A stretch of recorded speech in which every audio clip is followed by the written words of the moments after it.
parce que nous allons être tous confrontés à ces questions. Hein. Est-ce que je vais me faire vacciner? Quand vais-je me faire vacciner? Avec quel vaccin? Et par qui? Alors là, on pense aux infirmiers, on pense aux pharmaciens, on pense aux médecins généralistes qui devront être en première ligne pour vacciner. Alors les personnels soignants font partie des populations qui très vraisemblablement vont être prioritaires. Ça fait 2 millions de personnes en France. Mais qui nous vaccineront aussi. Et puis qui nous vaccineront. Alors là, je ne sais absolument pas comment ça va être organisé. Bien sûr, mais moi non plus. C'est en train de se réfléchir. Bon. Et rappelons quand même que pour la grippe, on vient de vacciner 12 millions de personnes. Oui. 12 millions quand même. Oui. Alors là, il y aura 2 doses. Ça va être un peu plus compliqué. Oui. Et puis, il va y avoir les problèmes des congélateurs. Mais c'est pas non plus insurmontable. Mais ça demandera beaucoup de préparation. Alors, le passeport sanitaire, très vite. L'Australie réfléchit, c'est-à-dire que pour entrer en Australie, peut-être faudra-t-il être vacciné. Pour, je ne sais pas, pour aller au restaurant, peut-être faudra-t-il être vacciné.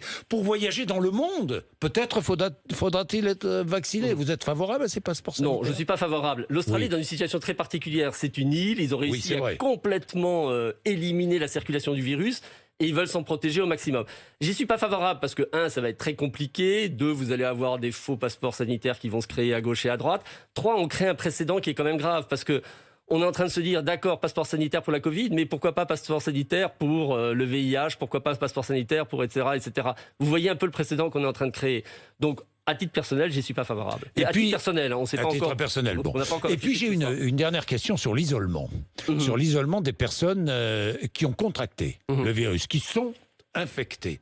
Vous avez vu que le débat est ouvert par le président de la République. Il a été ouvert dans d'autres pays bien avant nous. Ces personnes pourraient être contraintes à rester chez elles.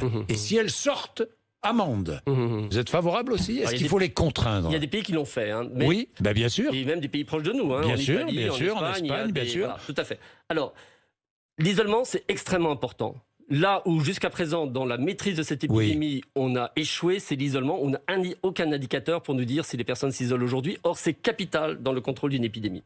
Maintenant, comment est-ce qu'on assure l'isolement? Pour moi, c'est quand même beaucoup plus dans l'accompagnement. Si les gens ne s'isolent pas, c'est que ils ont besoin de sortir pour aller travailler, ils ont des raisons personnelles.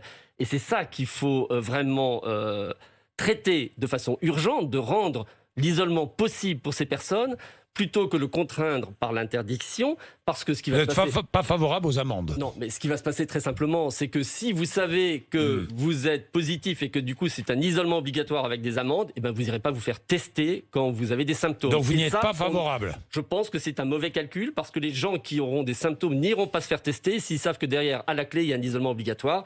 Il faut accompagner l'isolement.